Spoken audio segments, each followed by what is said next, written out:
we've come to an exciting time of the day. Welcome to the Startup Competition Finals here at South Summit Madrid. Yes. This is a chance for you to judge someone else's business. We don't count your scores, but I know you're going to do it from your seat anyway. So I see you. We have real judges. I will introduce them in just a minute. But let me tell you a bit about how today is going to work. So we have 10 companies. They get 5 minutes each. 3 of those are pitching. 2 of those are questions, okay? And that's it. Hard stop. I'm the big bully from Canada who's going to come out and kick them off the stage. We're known for being not friendly. Just kidding. We're known for being very friendly, but I will do it in a friendly way and get them off the stage, all right? Let me tell you a little more. But first, I want to know how many of you made it to the next big thing stage to watch some of the semifinals, some of the earlier rounds. Anybody? Yeah. Some of our MCs even are over here who made it over there. Okay, how many of you watched more than 5 pitches at least earlier this week?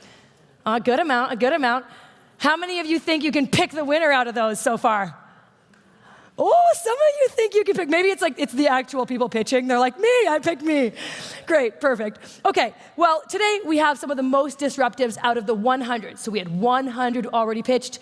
We have the 10, like I just told you. So you're ready, all right?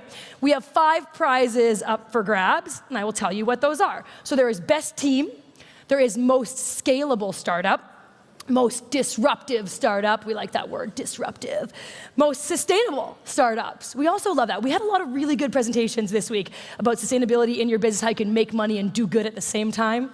That's gonna be a great one. And the global winner of South Summit 2025, which of course we all wanna be. But there's certain people who get to pick who those winners are gonna be, and they are up here, they're getting ready, they don't look nervous, they look ready to judge. Let me tell you a little bit about this list. As I say your names, jury, please give a little wave so the audience can kind of see who you are. Maybe later when you ask questions, they'll know who's asking the hard ones. All right, Sami Abou Saab of Zigzag Ventures. We've got Colette Balou of Balou PR. We've got Marta Cruz, NXTP Ventures. Where are you? Over here. Gillian Musig, Sibylla Masters Fund. Yes. Anne F. Kennedy of Masters Fund. Right beside her, perfect, friends. Fernando Escobar of Sedia. We've got Angel Niño, Ayuntamiento de Madrid. No, not here. Well, it's good, I got the name wrong anyway, so good. We didn't need that one. Perfect, we've got Alvaro Sanz of the Venture City. Yes. Paloma Castellano of Huera. Who knows? They'll come right on time for the first pitch. Carmen del Campo, Mutua Madrileña. Yes, on the end. Roger Blanche of Banco Sabadell. Joe Haslam, IE University. He's ready, 2 hands in the air. And Pedro Munoz of BBVA. Yes. Did I miss anyone? Did we swap anyone out? All right. Yes, jury is ready. Okay. Thank you all for being here today. Now, those of you who saw Mark Randolph, the ex-CEO of Netflix on this stage yesterday, really cool presentation. One of the things he said was, if you're not ready to disrupt yourself, there are many companies who are willing to disrupt you. I'm hoping that we find some really cool disruptive companies in our group here today. But show me first the level of applause that you're gonna give if you think the startup who just pitched was like a Series A level pitch. Yeah? Show me. All right, okay. What if they're like going to Series B and they're making a lot of money, a lot of customers around the world? All right, that's hard to get to Series B. You're a judgmental audience. That wasn't that big. Okay, fine. And if they're unicorn quality startup, how are you gonna cheer? All right, some of you still need coffee, but the third one was pretty good. So let's get to it then. Our very first startup is the winner of the enterprise track. They're coming here from the United States of America. SharPay is the business. They're revolutionizing payments for the circular economy with flexible options at checkout. Please help me welcome to the stage Sofia Rangoni, BDR of SharPay.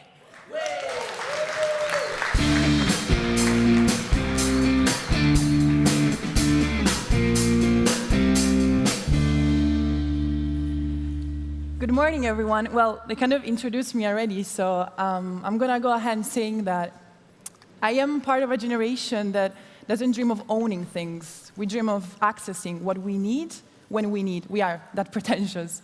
So think of how Netflix killed DVDs, how Spotify killed CDs. Well, hardware, though, hardware is still stuck in a one-time sale model that doesn't fit anymore. And Sharpay is here to change that. This is our mission. Because leasing is broken. Leasing is slow, manual, offline. It is buried in credit checks, not good enough. While there's 70% of high-ticket cars that get abandoned. And not because people don't want the product, but because they can't afford it. And so, well, with this net, they can. With this infrastructure, they can afford it. Because what Sharpay does is that merchants plug us in, and they can instantly offer leasing options right at checkout to both B2B and B2C customers. And here's what it looks like. Imagine $34 a month for 1 year of a refurbished MacBook. You can add services, consumables. It is insured, 100% flexible, and upgradable. And all of this in 2 clicks only. Cherry on top of all that is that you merchant get paid upfront immediately. We take the financial risk away from you. We don't want it on your balance sheet, as well as all the other headaches that come with leasing, meaning underwriting, asset recovery, resale once the contract is finished. All of that we handle. So for you, just a normal sale with a much broader reach, of course. For your customers, this is pure optionality. But well, it cannot be only about flexibility, can it? It has to be about performance as well. And well, conversion rates up to 3 times higher, higher LTVs, wider baskets without having to discount your products. And all of these benefits are reported in Tesla and Peloton, who are leaning into this model because they turned sales into platforms. And latest in our family, the newest entries are Mercedes and Ford, who signed with us just a couple of days ago, actually, because they realized that circularity is being regulated now. It is demanded. There's $1.5 trillion out there in subscription commerce just flowing, and capital expenditure is dying. So if you're wondering who's behind all this, well, 3 fintech-savvy brains from here, born here in Madrid, who are now based in the Silicon Valley. They left me here to do the dirty work. But, well, these are some of the most innovative brands we're already working with all over the world. And me, personally, I'm not a founder, not slightly. I'm not even Spanish, I'm Italian.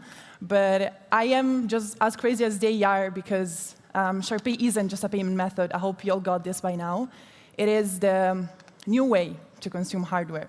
And if this excites you as much as it excites us, I would love to talk to you. Thank you very much. Disrupting hardware, I like it. Judges, your first opportunity for questions. Just here. Congratulations. Thank you. A women entrepreneur, I'm very happy for that. Could you tell me a little more about your growth marketing strategy or go-market marketing strategy, please? Well, right now we really value partnerships. We partner with e-commerce agencies, with banks, our financial partners. We have so many from the US to here, Europe. Then we also partner with getaways, payment getaways.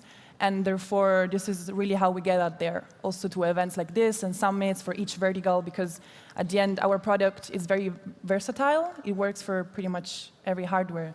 Therefore, yeah, get that going. Thank you for your question.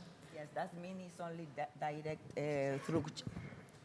Your strategy is only through channels. Well, so far, yes. Okay. We're working with that. Come on, judges. 1 minute left. What do you got?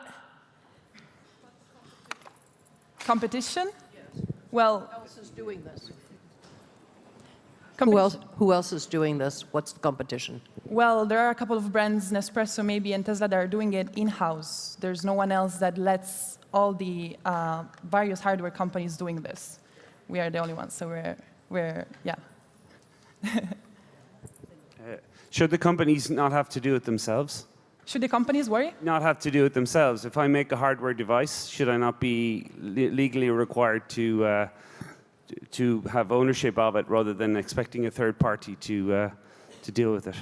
Well, I don't know if you like sushi, for example, but if you do, I would expect maybe you to go to a sushi place to have it, because But if I make in a our hardware terms device, of- right, should I not also, at the end of its life, provide a channel to give it back? I mean, should that not be the way we would deal with this problem rather than getting After third the parties? contract is finished, what happens? Oh, sorry. Then, well, in that case, there's 3 options. If the client doesn't want the product anymore, they can extend the contract if they want. Otherwise, they can buy it back. Or can I? Yeah. And then the company can buy it back from us. Or if none of those 2 options work, well, we have a network of partners that are interested in having it. All right, big round of applause for our first pitch today. That's all the time we have. Thank you so much. It's a great pleasure to meet you. I've heard great things about you. It's very hard to be the first one to pitch here today, so thank you, Sophia. Thank you, everyone. Yes. All right, we're working on our applause. We'll get better, everyone, together. All right, the second pitch of today is from the consumer track. So they won that one, and they're here now from the company called Manny, all the way from Portugal. The company Manny is about the future of energy being here. They're talking about smart, automatic, and always on your side. Manny will help you switch, save, and take control of your energy without hassle. Please welcome to the stage Francisco Ferreira, co-founder.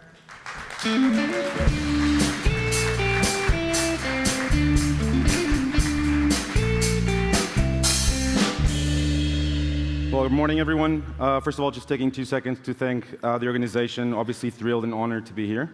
So let me tell you about why we started Manny. We believe energy is a fungible commodity, and we know there are different sources. It can be from fossil fuels or renewables, but at the end of the day, if you think about it, a kilowatt is always a kilowatt. It's the same thing, even if it's across 2 light bulbs. But when you look outside, you actually see that people are paying all these different prices for the same thing. So we try to understand why is this happening. And we found out that most people are actually overpaying for their energy. And the key reasons are that, 1, there's a lot of lack of knowledge. People don't really understand how the market works. There's unnecessary services. People are paying a lot of things that they actually don't need. There's lack of time, that's usual, and then obviously fear of change. Now, how big is this problem? Well, we try to estimate it by just looking at the average price people are paying against one of the best offers in the market. And in Spain, we could estimate that would be around 7 billion. And when you scale it globally, it's around 360 billion. Now we think Manny is the solution. So let me tell you what we try to do. Today, we allow you to instantly compare the market by just uploading your bill. We'll scan the entire market for you. We'll tell you how much you can save based on the offers that are out there, and you can just switch immediately. And if you're too boring, or you find that too boring, you can just give us your contract. We'll do it all for you. We'll scan the entire market, find a better offer, and switch. We'll let you know. You can always cancel, but we'll do it all for you. And then the best part is, even though you're across all these multiple providers, you can always track everything on the app. Now, what we try to do next, and we'll explain the vision, but effectively start energy trading where providers can actually directly target and bid for their best customers. When they give you one bill, so instead of having to pay all these different providers, you can just pay once. And we have AI-powered optimization, where we're going to recommend certain behavior and usage for you to make the most out of your energy. Now, our vision is fairly straightforward. So we want to be the engine that drives the entire market. Today, we stand in the middle, and we're practically just doing this, switching people from point A to point B as far as providers. But I think the goal is to expand across all the different dimensions of supply and demand, where we can always connect people even to the big producers at some point. Now, we started 9 months ago, around October, September last year. We've done quite a good progress so far. We've processed over 250,000 invoices, 400,000 switches, and we're managing 12,000 contracts. And revenue has obviously hit 500K. And our last 2 months has actually been almost half of that revenue, so that's already outdated. But our business model, the way it works, is a 2-side business model. We have a commission from the provider side, and we have a subscription that users, or in case of B2B, so businesses can pay us. Started in Portugal, like I said, we're now expanding to Spain. We're taking the first steps. This is one of the first steps that we're taking, coming into Spain. And our goal for this year is to have 100,000 users. And from there, eventually we want to expand globally to all these different free markets of energy. And we have a great team. So I'm one of the 4 co-founders. We have experience across the top price comparison websites in Portugal and fintech. Running out of time here, so I'll just cancel. We're at stand 19 if you guys want to catch up. Nice, appreciate it. All right. Judges, we got 2 questions right here already, if the mic's down the end. We got a mic down the end here? Yes, so I have a question. First, if I'm a customer and I use your platform and I switch to a new provider because it's a better deal, and this doesn't remain the case after 6 months, what happens? Do you give me the option to switch back somewhere else, or? Say it again, if you switch. So I switched to a new provider through your platform, but then their deal is not the best anymore after 6 months or whatever it is. Do you inform me? Do you proactively tell me like, hey, now we have a better deal somewhere else? Yes. So if you're an auto-switch product where you've given us your contract and we're managing for you, yes, we'll let you know that there's a better offer that we're going to change, and you have it's basically a passive consent. So you can say, I don't want that offer, but if you don't say anything, we'll go ahead and move it straight to the best offer available. Okay. And have you thought of being a layer without kind of getting the customers into the details of what's going on, like be the layer that's completely taking over the market without the customers worrying about who's in the back end giving their energy? So you mean, can you just explain the question? It's the example of like Octopus in the UK. If you know Octopus, it's like you just deal with Octopus. You don't know who's in the back end doing what. They tell you if you want, but you don't need to know it. Yeah. So we started this way because it was easier for us to bootstrap, that we're just standing in the middle. We're effectively not regulated at this point. There'll be eventually regulation, we believe. But right now we can just switch between the providers. But there'll be at some point, hopefully, a better system for us to be directly embedded in the provider side, which means that users will effectively just know that they're saving, and we'll just give them details as they want to know. Thank you very much. When scaling to another geography, which is your strategy to distribute your product or your business model? So what we've been seeing in Portugal was our primary playbook. So there we had a lot of contacts from energy providers as well as some of the influencers there. So what we saw is there's a niche set of groups sometimes that are really embedded in this market. They know a lot of the details. They're basically advocates. So our strategy was always to show the best price regardless and show them, like for the average user, they will see just you can save X amount of money, but if you want to get into details, we'll just break it down like really specifically. And this usually acts as an ambassador. In Portugal, we reached it from Reddit, for example, and Facebook. And then we were in the night news. We had a massive PR, and we reached it from there. So we haven't spent a dime on marketing. We just made our first marketing hire, actually. And that's it, and that's it, and that's it. Thank you so much, Francisco. All right, yes, please. Okay, jury, we're moving on. Get ready for the next one. Investors in the audience, pay attention. You never know what you're going to find up here. Our third pitch is from the Future of Work and Talent track. The company is Remuner. They are from Spain. Remuner is all about boosting performance with AI-driven management of things like incentives, commissions, and sales structure, and bonuses, really, for the sales team. So please welcome to the stage Sergio Gonzalez, CEO and founder.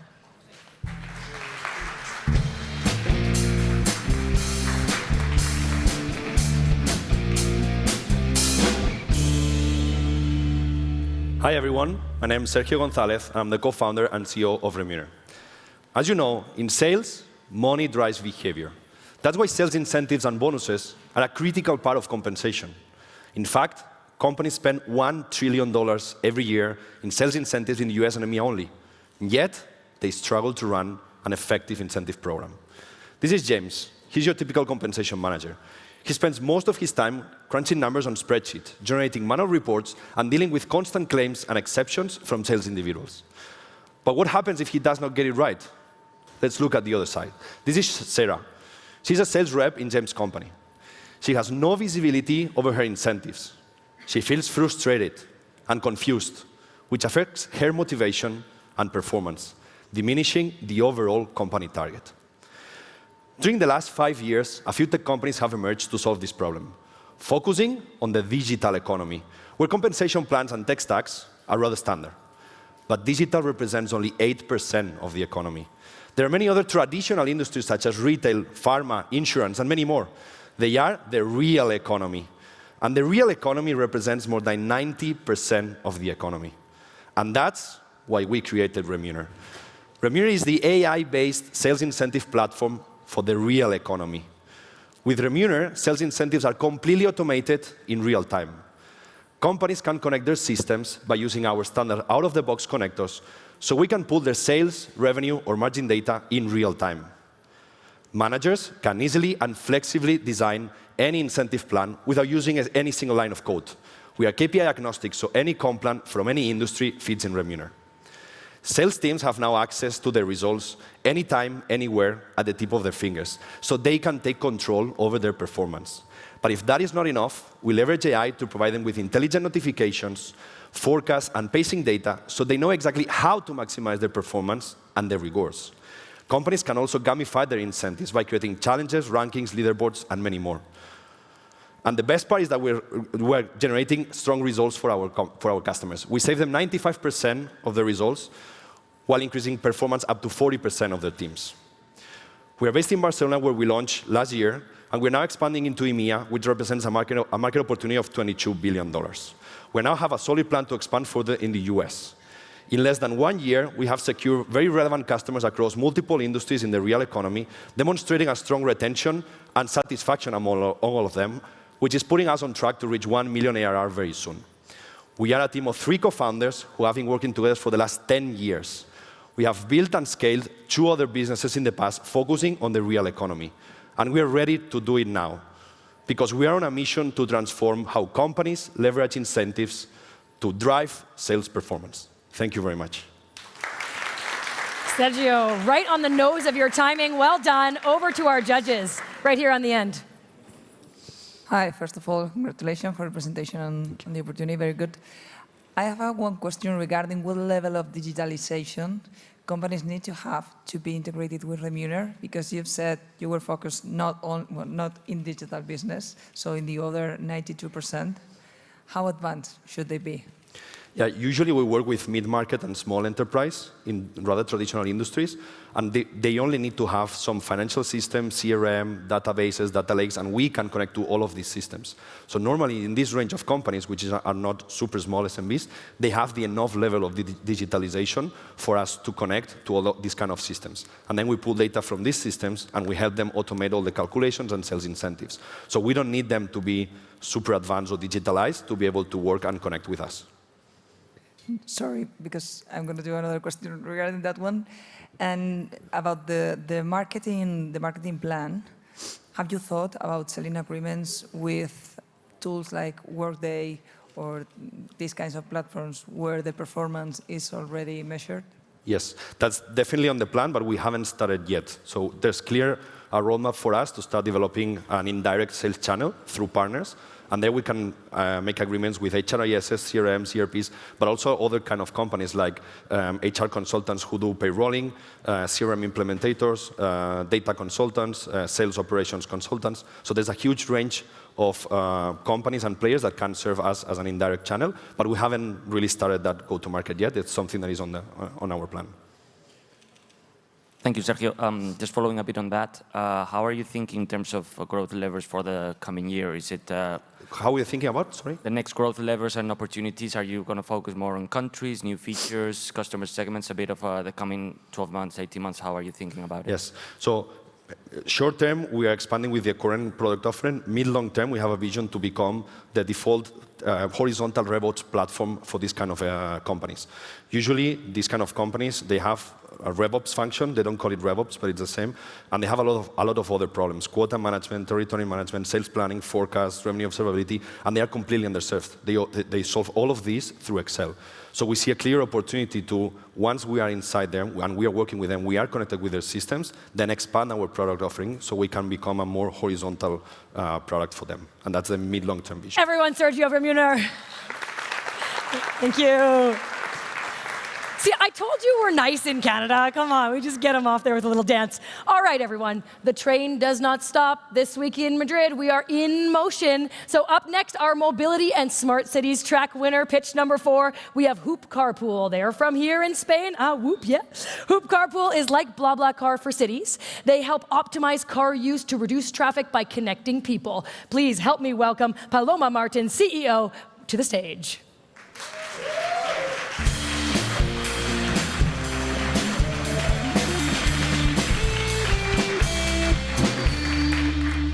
Nothing incredible happens without a bit of luck, right?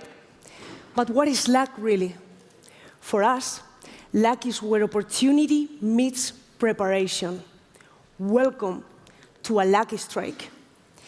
There is no more room for cars in cities, not in the roads, not in car parks, and even public transport is collapsing. However, there is still room for 3 times more people in those cars. Only in Madrid, 7 million car seats travel empty each day. We allow people to hop in any of those seats. And so our institutions realized that and launched a regulation that made Spain become the second largest carpooling market in Europe. And for the past 5 years, we've been building the leading carpooling platform. More than 400,000 shared trips, over 60 companies using our tech for the daily commuting of employees. And most importantly, we became essential for people, with more than 20 trips per active user each month. Okay, so we are prepared. But what is this opportunity that turns carpooling into a lucky strike? People, carpooling just entered the energy-saving certification market, which means that each carpooling trip now generates a €2 bonification. Basically, 2 people share a ride, and they generate an energy saving that we then sell to companies like Iberdrola for €2 per trip, money that we use to pay back our users. We are selling megawatts. And yes, that's right. Every time you now share a ride with your wife, with a friend, or even with your mother-in-law, we will pay you for that trip. And what are we looking at? A 3 billion annual market, only in Spain. And did I already tell you that we are currently the only carpooling platform verified to certify these savings? But we need to fly. Up to 23 million in revenue in upcoming 3 years. We just closed 2.5 million to prepare our Series A. That, by the way, is led by Iberdrola, who will also buy all our energy savings from now on. Every minute, a car passes in front of you, heading in your same direction. Wouldn't it be amazing to just be able to hop in? We are prepared to give you that opportunity. Seems lucky, right? Thank you. All right. Helping you hang out with your mother-in-law and get paid. Judges, what are your questions? Hi, I'm Colette. I'm just curious, how are you going to scale? What are your next markets? And how would you enter into one? Great question. We actually are also in Mexico. We just opened previous years. And for instance, this same certification market exists in other countries in Europe, like Italy or United Kingdom. So our next steps are doing institutional lobby to take the carpooling sheet to that CAES system, that same system that appears in Spain. So our goal is to have an amazing playbook here in Spain to show Europe how to use energy savings to install carpooling and auto-stop in cities and bring that sheet to other markets in Europe, starting from Italy, United Kingdom, and Germany. Thank you. Just a couple of questions on the Iberdrola deal. Do they have any exclusivity first? They do. They do. So you cannot go with anyone else? 3 years exclusivity. Okay. And then what are other plans then to get energy back in the future? Sorry, I didn't. What are other potential plans to get loyalty dollars back or loyalty euros back to the users? You mean how are we going to use the cashback with users? Beyond Iberdrola. That's my question. Sorry. Beyond Iberdrola. Yeah, basically, Iberdrola pays for the energy savings. They actually are going to give us a 3-month credit upfront cash, so we can use instant cashback with our users. So for the €2 we receive per trip, we get one, and then we give the other one back to our users. So yeah, it's instant cashback, and we are going to have a 3-month Iberdrola credit money, so we can actually use it that way. We're 3 seconds from the end anyway. Here we go. Big round of applause. Thanks. All right. Thank you, judges. Now, trust me when I say there's a lot of good pitches still to come. Our next category, Trust in Tech and Data winner. This company is Neural Trust. How many times can I say trust? I don't know. We'll find out. They are from Spain. Neural Trust is a complete security platform for Gen AI. They are trusted by the world's largest companies and featuring the most advanced LLM gateway to block threats in real time. Please help me welcome Rodrigo Fernandez, GTM, to the stage.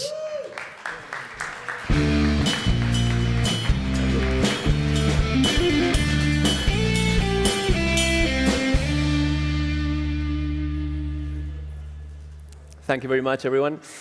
Did you know that generative AI is one of the most transformative technologies right now? I'm sure you did. But did you know that it's also one of the greatest threats to humanity? According to the World Economic Forum, AI and its adverse outcomes rank among the top 10 greatest threats to humanity, just as severe as climate change.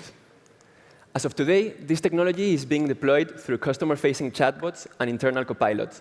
However, attackers can manipulate this through prompt hacks and prompt injection into saying things that they shouldn't be saying. For example, talking about competitors or about politics.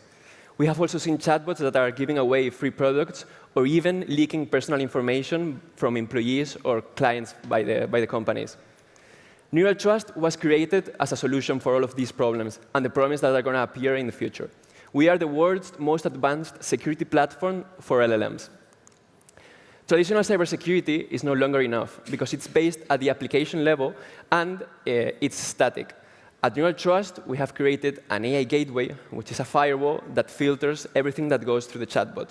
We are implemented at the centralized level, and we take into account the context of the user. This means that we're not only looking at prompts, we're also looking at people behind the prompts. This is right now the future of cybersecurity, and it's also implemented at the infrastructure level.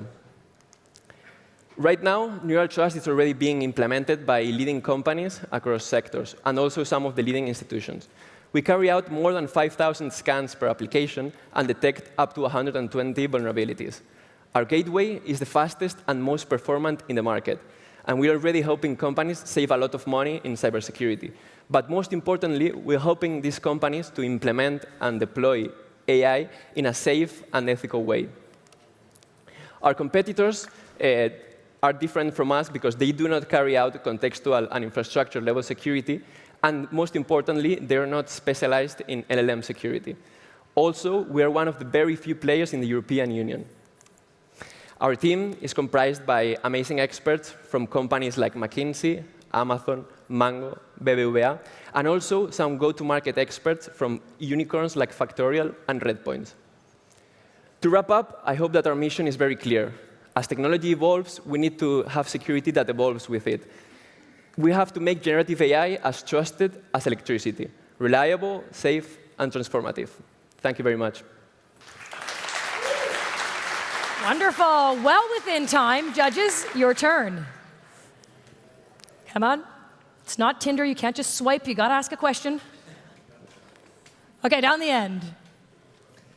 OK, well, thank you, and congratulations for your presentation. First question is, how do you share this protection with tools that manage data? So, for example, with the walls that are already installed with data lakes, and also with the process that every company is defining? Because as far as I understood, your service or your proposal covers on top of everything. It's like the final protection, the definitive one. And it could be OK, but companies, we are also working in what is below that. How do you engage with that? OK, so our platform is a software that is implemented at the infrastructure level inside companies. So we work with companies like banks, for example, that are really caring about their data and about their sensitive information. So we have a lot of flexibility. We can be deployed inside of each company's cloud or their hardware, or we can do it in our own cloud or our own hardware. Basically, we are adapting to the use cases of each of the companies that we're working with. So in the case, for example, of a bank, we can implement specific guardrails that are adapted to the use cases that they are going to be facing. And in the case of airlines, for example, we are also adapting to their own use cases. Basically, the idea is that our platform is a way of centralizing security And also, it helps companies to work with different types of AI. For example, they can work with OpenAI for one thing, with Gemini for another, DeepSeek, etc. And our company is like a way of centralizing this and having total visibility of how the AI is being used and deployed. I hope that answers to your question. Yeah. How do you match? We have one in the middle here.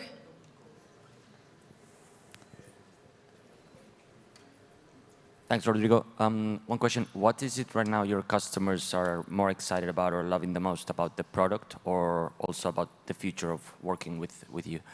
What do you mean? Like, what are the most? What is when you're in the growth conversations and in sales conversations, what is it that they are loving the most or liking the most, or that makes them, I'm gonna get your product? Okay, so one thing that they're absolutely loving is that cybersecurity traditionally is very complicated from a technical point of view. And our platform is very well designed in a visual way so that CDOs or CISOs or chief of AI, they can look at how the AI is being used in a really simple and visual way. So this is something that they are really liking. And especially as technology continues to be more and more complicated and more complex, our platform is going to help them to fully understand how AI is all the time we have. Thank you very much, Rodrigo. Can you believe we're halfway through already? Just 5 more pitches. Up next is the winner of the Industry 5.0 track. We've got Lane Tech. They are from here in Spain. They're revolutionizing mining with sustainable recovery of complex materials, 94% lower carbon footprint, and 100% electric power. Please dig deep, get it, for the CEO, Eva Lane, coming to the stage.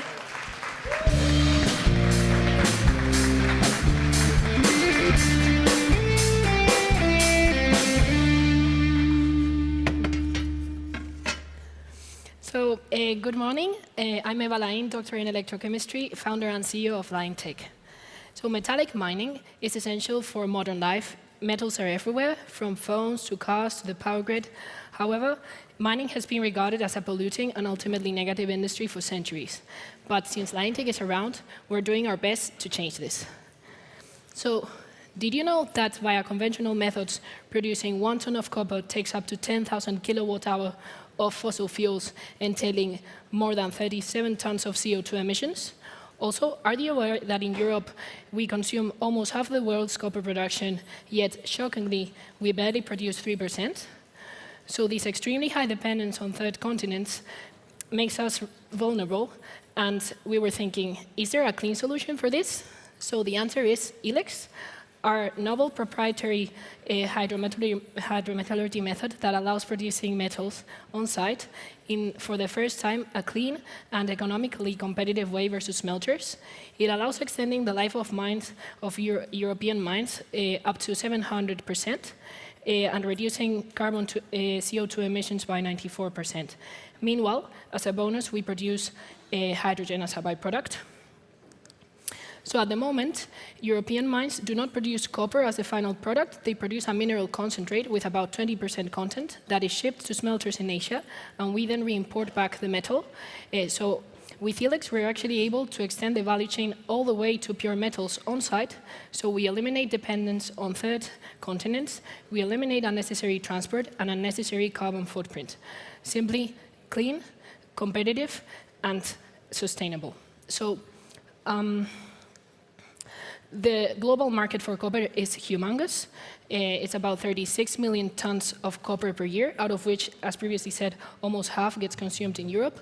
So it's humongous, and we're positioned there. So with Lane Technologies, during the past 4 years, we actually had a turnover of more than 22 million, out of which 12 came from the last year.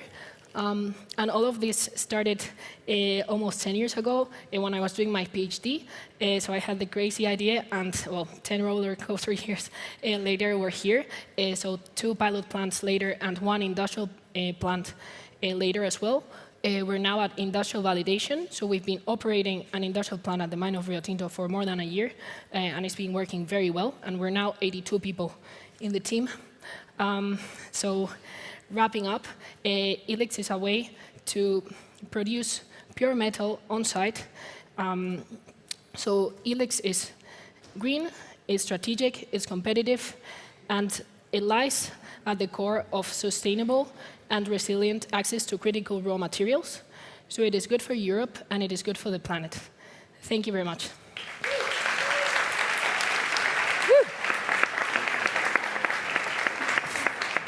Just here. So did I hear you sneak it in there that you have a contract with Rio Tinto? Yeah, so yeah, we They're a actually client. had a contract. They're paying you money. Yes. What kind of turnover do you have per year? So last year, 12 million. And You made 12 million last year. Yes, and in the past 4 years, 22. Yes. You should not hide that information. That's outstanding. Yeah. Thank you. I've got a copper here. So this is what we produce in copper metal. Yeah, right here. Go ahead. Yeah.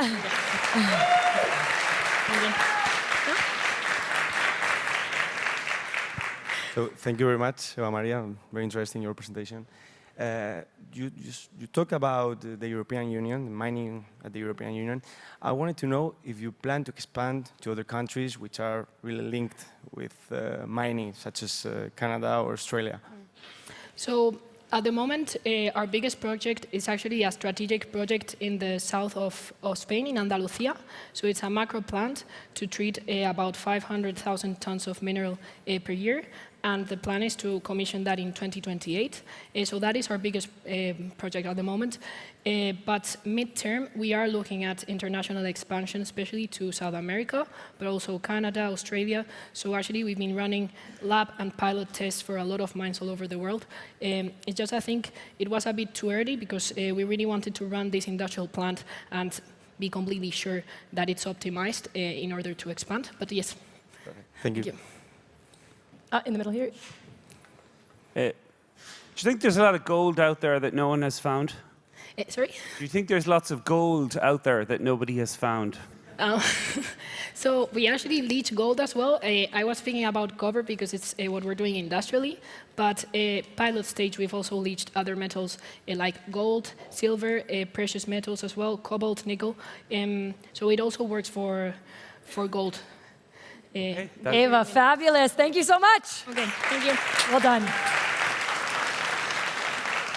Okay. Any ideas yet that you wish you thought of yourself so far? A few of you. Yeah, all right.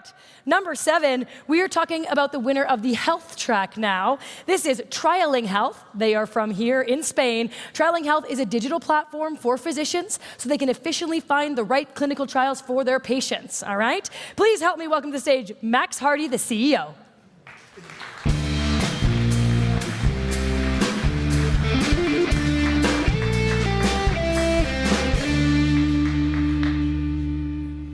Hi everyone, I'm Max. I'm a medical oncologist and the founder of Trialing. Let me start with something personal. In my daily work, I used to meet patients that could have lived longer and better if they only had had access to the right treatments at the right time. But that access isn't always guaranteed, not even close. Cancer is everywhere, and it will affect almost every family. And the good news is that today, more than half of cancer patients are cured. But what happened with the other rest of patients? For them, there is still no cure. And the bad news here is that bringing a new cancer drug from discovery until market, it takes more than 10 years. But the good news is that within this journey, clinical trials represent a unique opportunity for these patients. For these patients, clinical trials are not just experimental. Clinical trials are hope, are a unique opportunity for these patients to get tomorrow's treatment today. The problem here is that the system to get information on where the clinical trials are, it's broken, it's totally inefficient. For a physician like myself, trying to refer a patient to a clinical trial, it's like trying to grab a train when you don't know where the station is. Doctors, we relate on Excel sheets, on emails, even WhatsApp groups to know where the clinical trials are. The system is broken, it's totally inefficient. In the meanwhile, pharmaceutical companies are spending billions of dollars conducting these clinical trials, and they have massive profit losses when they cannot find the right patients for the clinical trials. And this is where we come in. We built a fast, smart platform that connects doctors with clinical trials. Using Trialing, doctors can find, search, and refer patients to clinical trials within seconds and across borders. Before, referrals were taking weeks, now they take hours. And yes, we are using AI. We built an AI copilot so that patients can also use our platform. We have built a huge platform with a network of thousands of oncologists across Europe and hospitals that are working with us. And we have tripled by 3 the number of patients that are being enrolled and referred to clinical trials thanks to us compared with other platforms. And this is the biggest milestone. Doctors are talking about us. Trion has become a word between oncologists. How we make money? We charge the pharmaceutical companies for inclusion of patients in clinical trials, and we license our technology to hospitals. Right now, we are in a growth stage, and we are in our growth to product market fit. We have a great team of doctors, engineers, and operators. All of us, we know how this system is broken, and right now, we are working to fix it patient by patient. Thank you very much.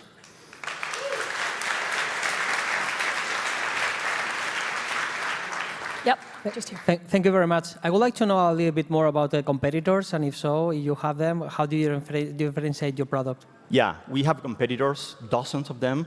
I wouldn't say it's like a huge crowded market. There's a space for everyone.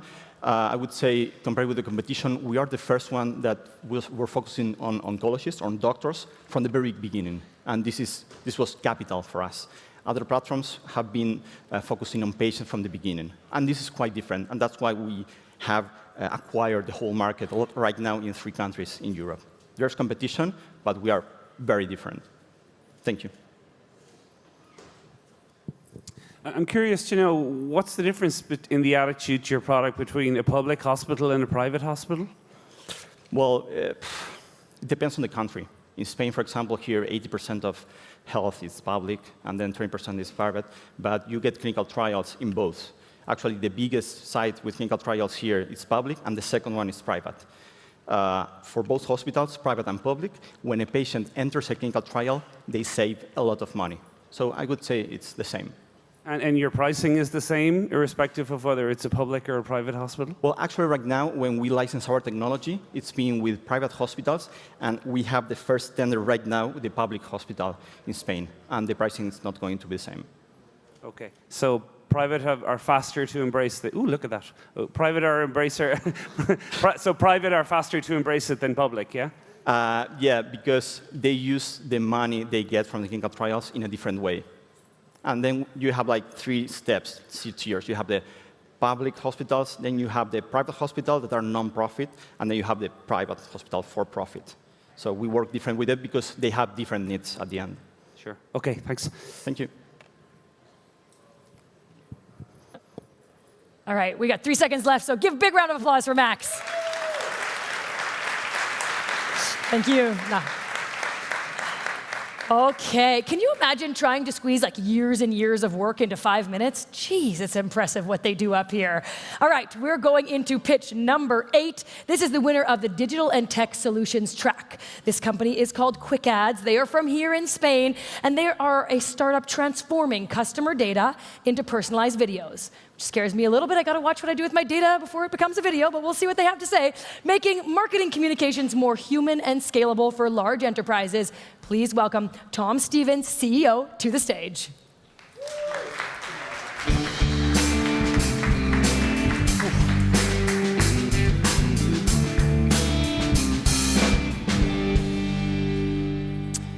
Ladies and gentlemen, what if every customer truly believed that your company had created a video just for them?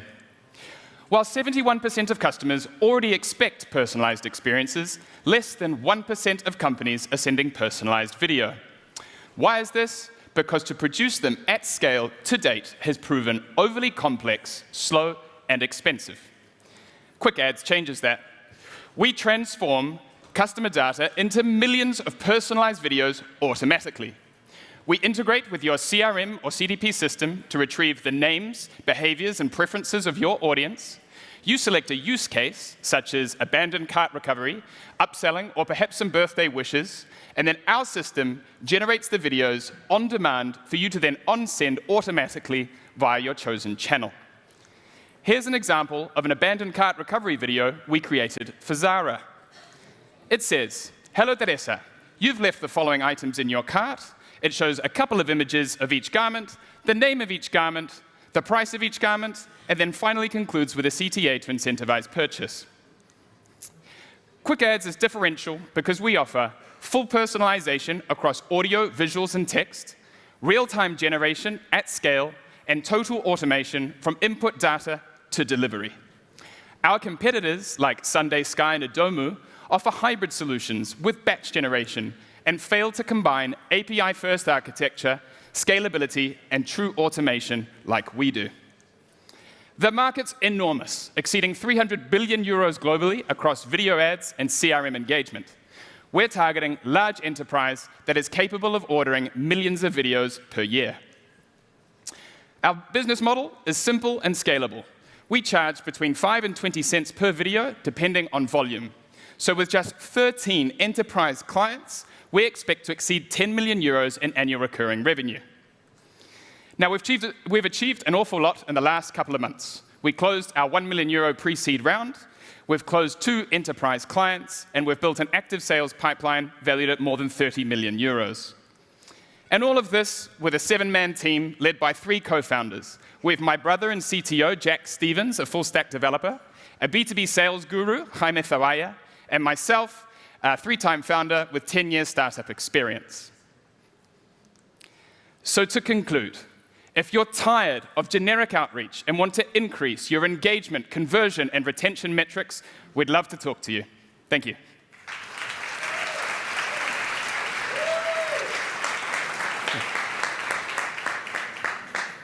So I have a question on the sales figures. First, the 2 deals you closed, can you share an average amount? The average amount? We currently have a monthly recurring revenue of 10,000 euros. We're producing roughly 50,000 videos a month. And how long is the sales cycle for the 30 million euros, and how much do you expect to close in the next year? Yeah, so it depends, really. We're talking, generally speaking, 6 meetings to get the deal across the line. We try and spread them out to form a relationship, given that we're dealing with large enterprise. So it can be between 2 to 4 months, depending on how we enter. We've learned that the top-down approach within the organization is much better. If we can form a relationship with a managing director who passes us on to their CMO and CTO, and so on, it's much quicker. Yeah. Maybe I have a doubt. Your technology is about fashion, or do you think you envision that it's going to move to another verticals or industries? So our solution is totally flexible and not directed towards retail or fashion at all. In actual fact, we're currently dealing with a telco company and a B2B SaaS that offers telco solutions. We've got a marketplace for automobiles, for cars. This is totally flexible. We're targeting insurance, banks, all sorts. It's the number of use cases are infinite, and every sales meeting ends up being a brainstorming session. And our idea is to work with them hand in hand every month so that they continue to incorporate more use cases. Thank you. Anything more, judges? He clearly practiced all night for you. He's ready for your questions. All right, you wowed them. Thank you very much. Thank you very much. Okay, deep breath, everyone. We're going into pitch number 9, the winner of the FinTech and Insurance track. This company is called Vanquish. They are from the United States of America. They're here to improve the lives of gig workers, freelancers, creators, and the future of work by providing a path to full financial inclusion. Please welcome Jose Luis, Head of Business Development, to the stage.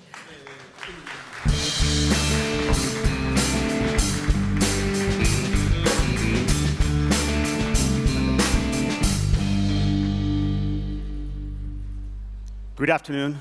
My name is Jose, and I am the head of Europe for Vanquish. At Vanquish, we are on a mission to bring back dignity to the financial lives of gig workers, creators, freelancers all around the world by transforming the immense amount of data they're accumulating on their platforms and transforming it into an alternative credit score that is accepted by the biggest banks in the world. Our journey started back at 2020, and we've grown operations all over Mexico, Brazil, Chile, Colombia, and the United States. Over this time, we've generated over $400 million to our 800,000 weekly active users. We have received several accolades, like the Santander Financial Inclusion Award, or the Intuit AI for Prosperity Award, or even the 4 years from now, Startup of the Year Award. Why is that? Because we are trying to solve a very big problem. It is said there is over 1 billion gig workers all around the world, and yet they remain stubbornly underbanked. And why is that? Because of one reason. They do not have a monthly salary income. And that makes it very difficult for banks and insurance providers to assess the creditworthiness of these individuals. But all of this has changed thanks to Banquish. We have created an alternative credit score that is accepted by the biggest banks in the world. How we do it?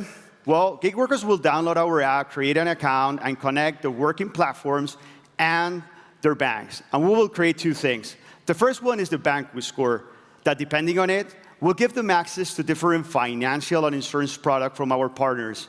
And then we will create a risk profile from every of our users that we sell to third parties or our partners. We would sell them their stability profiling, the sources of income, the assets they own, or even their true identity. Our model works. We've been doing a 6x on revenue growth over the years, and the demand of usage of our app has grown exponentially. We are backed by the biggest VCs in the world, but what we are most proud of is that on our cap table, we have angel investors that are founders and executives of these gig platforms, like Uber, Rappi, Didi, 99. We are Banquish, and we are here to bring back dignity to the financial lives of gig workers. Thank you very much. Well done.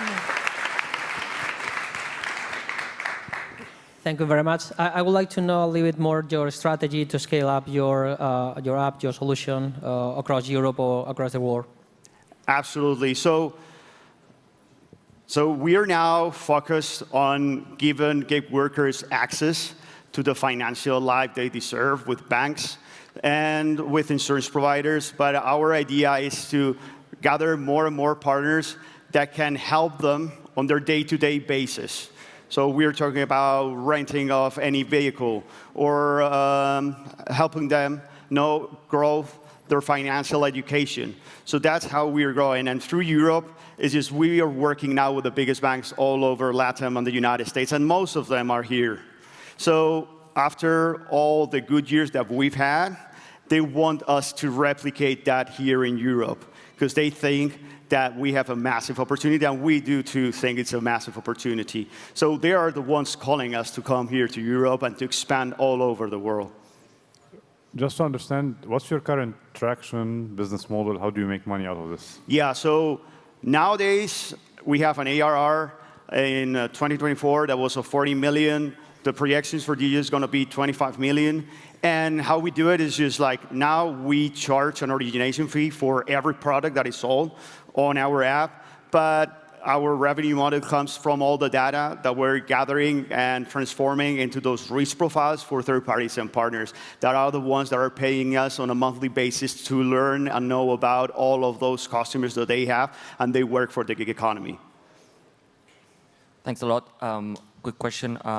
As you get all this data and you find the best profiles to lend to, is it something that you're thinking of lending yourselves and raising some funding just to do the loan or yourselves once you have the origination, or do you plan to just stay on the data and keep with partners? We want to be a data company. We do that for banks, and that is their job. So us is just helping gig workers access to the banking or the traditional banking system. We just want to be a data company. Awesome. Thank you very much. Oh.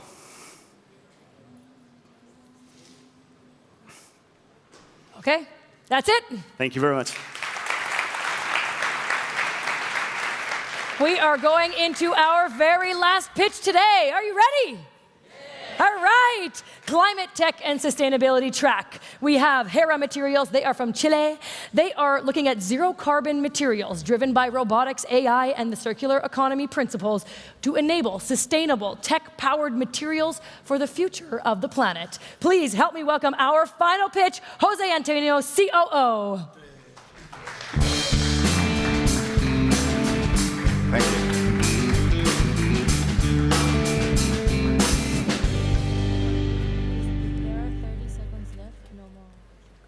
Hi, I'm very grateful to be here, thanks. I'm Jose Antonio Gonzalez, COO of Hera Materials, where we develop zero-carbon materials using robotics, AI, and circular economy. Did you know about the Great Pacific Garbage Patch? Or have you seen coastlines buried on plastic waste? This isn't just happening in far-off oceans. This is happening all over the world. The plastic pollution is a global crisis that repeats everywhere. Moreover, 50,000 microplastic particles enter our body every year, according to studies. The consequences are still largely unknown, yet unavoidable. To have a planet for the future generations, the time to act is now, and we are leading the change by using technology to accelerate the engineering of sustainable bioproducts.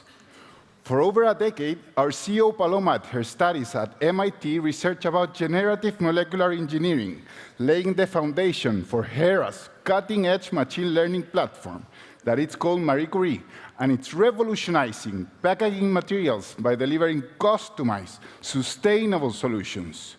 This platform rapidly reformulates materials to meet our clients' needs, leveraging a unique two-way process that adapts formulations to regionally available feedstocks on a global scale. Our first breakthrough product is Woodpack, and it's revolutionary. It's 100% paper recyclable, industrially, and home compostable, has a similar cost and mechanical properties to LDPE with a lower carbon footprint. It's been certified under globally recognized standards for recyclability and compostability, and this is how it degrades, just in 2 months in average in a landfill and 3 weeks in a home compostable system. The scale at which industries use packaging is massive. These markets are worth hundreds of billions of dollars, and we are mitigating their environmental impact. The future of sustainable packaging is not just a dream, it's a reality, being shaped by an incredible team of 25 people based in Boston, USA, and in Santiago, Chile.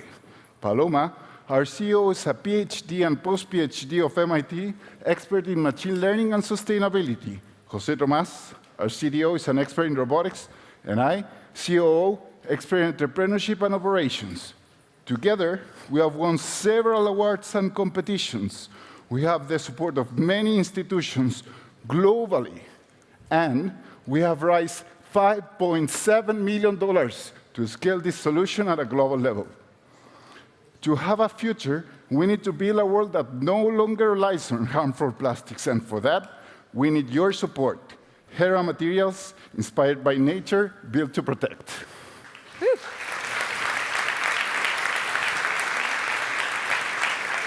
Okay, judges, last round of questions. Thanks.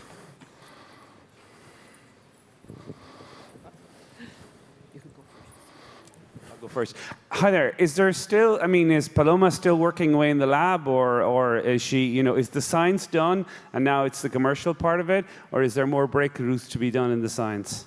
Thanks, great question. We're still in a very close relationship with MIT DesignX and another labs there, but we are focusing our research and development on our product and also in scaling our production capacity. Because our partners like Valmet and Rand Whitney, we are retrofitting paper-making machines, paper mills, to produce our materials. So our focus right now is on research and development in the product and in the manufacturing process. So it's both? Both. Okay. One last question. Anyone else? Do you have an idea of what your gross margins are going to look like, or even the cost to the consumer from paper to your new product? We are selling right now to companies like Patagonia, McCormick, Walmart, also PepsiCo, Coca-Cola, and our cost is 9% higher than conventional plastics. But thanks to our robotics and our AI platform, we are decreasing that to achieve, by the end of this year, same cost as conventional plastics. So we're happy for that, yeah. All right, Jose of Hera Materials. Thank you very much.